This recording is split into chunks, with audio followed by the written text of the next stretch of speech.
If you're not Muslim and you're watching this, I just want to reach out to you and say, do you know what's the purpose of life? If you look at the purpose as presented by different isms, where it's either just do whatever you want or there is no purpose, then think about it. How valuable is life? And it would be wasted. But let me tell you about something, that there is a creator, one creator, the same creator that sent the message to Moses, to Abraham, to Jesus, to Muhammad, peace be upon all of them.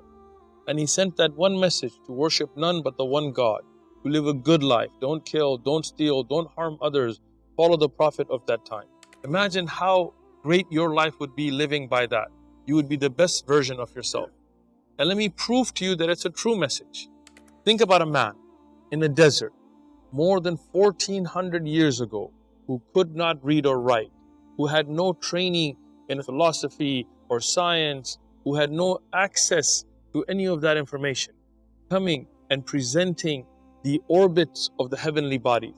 In the Quran, the true message of the one creator that was revealed to Muhammad, peace and blessings be upon him, an unlettered, illiterate man, it tells us in the 21st chapter, in the 33rd verse, that all of the heavenly bodies, the sun and the moon, they have an orbit. How can a man in the desert, without telescopes, without that knowledge, know that? You cannot observe the orbit of the sun. The orbit is not the sun going across the sky in the day. That is the turning of the earth.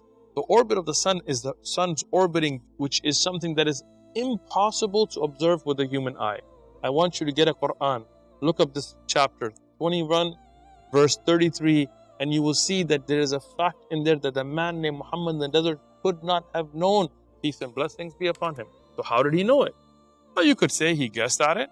But if you look in the same Quran, in the 23rd chapter, in the 14th verse, it talks about the development of the embryo and the stages of development inside the womb.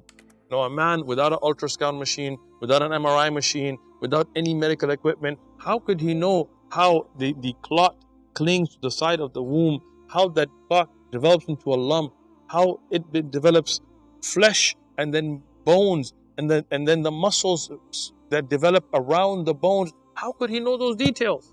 Impossible. Again, if it was one thing, you could have said he guessed. But if he continuously said it and he got it correct, how could he know? In the same Quran, it talks about how the depths of the ocean have a darkness that is unfathomable. And under that unfathomable darkness, there are waves beneath the ocean. How could he have known that? To see the waves on top of the ocean, yes, we can see that.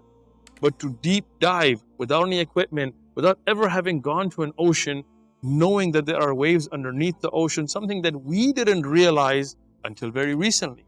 Knowing that the mountains are pegs that go into the earth as they go above the earth without any drilling equipment, without any geology experience. How could he have known that? Could he guess every time and get it right? That is mathematically impossible.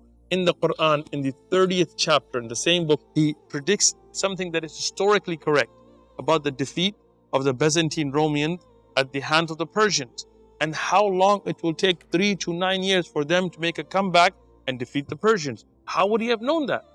At the time of the defeat, when these verses were revealed to him by the creator of mankind, it was impossible to predict something that everybody thought was never going to happen. The Romans had lost Constantinople, they had lost Jerusalem, they had lost Damascus, they were defeated. And the Quran said that they will make a comeback, a prophecy that came true. That same prophet had miracles that were observed by millions of people around the world. Miracles that we can show till today. What is that? The Quran itself, a miracle that is living in front of us.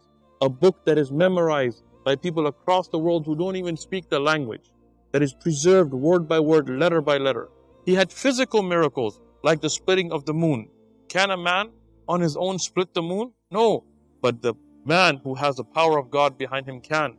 And the Prophet Muhammad, peace and blessings be upon him, did.